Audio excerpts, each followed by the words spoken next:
If you've just updated Ccleaner to the latest version, you probably have already noticed a difference. When you run the cleaning option, and it takes a little while if you're doing all the cleaning, the default settings, but once it's finished, you'll see this screen, which is totally different from what we're used to seeing. You'll see what it's cleaned under privacy and what it's cleaned under junk.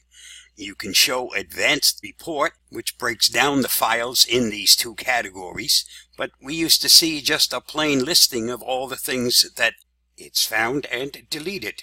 If you want to go back to the old display that we used to see, there's a simple way of changing this. Go to Options, then go to Advanced, and once you are here, click that Show Cleaner Results as a File List. Once this has been checked, now you go back to the Cleaner part. Again, run Cleaner.